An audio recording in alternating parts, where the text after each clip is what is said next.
And welcome to MedicareWise.com. My name is Jeff Ingraham, and with me is my colleague Darcy Williams. How are you today, Darcy? Hi, doing well, thanks. So we thought it would be helpful just to cover some of the most common questions that we receive regarding Medicare. And so the first question is, what is the difference between having original Medicare as offered through Part A and Part B of the government compared to that having a Medicare Advantage plan? Darcy, you want to take a swing at that? Yeah, you bet. So original Medicare, like Jeff said, is broken into those two parts. Part A, which covers hospital coverage, and Part B, which offers medical coverage. And it's through the federal government, and all claims go through them first, and that is how your bills would be paid. So Medicare Advantage is insurance through private companies that have been approved by Medicare, and they offer the equivalent of original Medicare, but it replaces original Medicare insurance.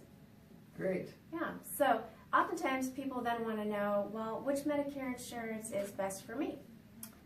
Well, the answer is the one that fits your goals, priorities, and values. And so healthcare is highly personal. And, you know, some people value having a zero premium or minimum premium Advantage plan, knowing that there's going to be more cost sharing affiliated with those plans, more out-of-pocket costs.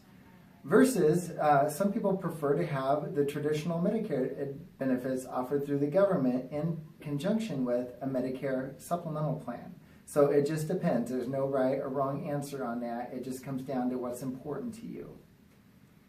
So how do Medicare supplemental plans generally work, Darcy? Yeah, so like we said, original Medicare often has deductibles, co-insurance, and co-payments that are the insured's responsibility.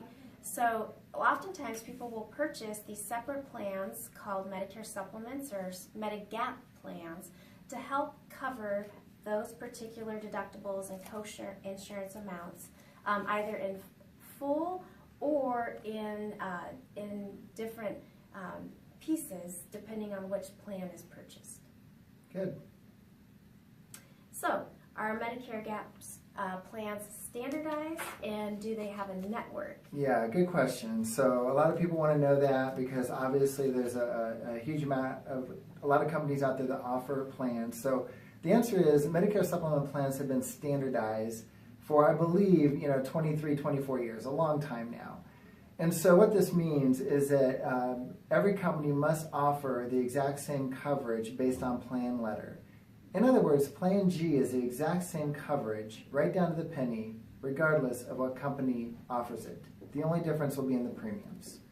And then next, is there a network of hospital and doctors? The answer is no. Remember, a Medicare supplement plan just piggybacks on original Medicare. So as long as your healthcare provider accepts original Medicare, you can use any Medicare supplement plan, and therefore there's no defined network. You're typically going to be able to use any hospital or doctor in the entire nation that accepts Medicare's assignment. And so one of the next questions we have is, who determines the deductibles and co-insurance, Darcy? Yeah, so Medicare is the one who is determining what those deductibles, co-insurance, and co-payment amounts are.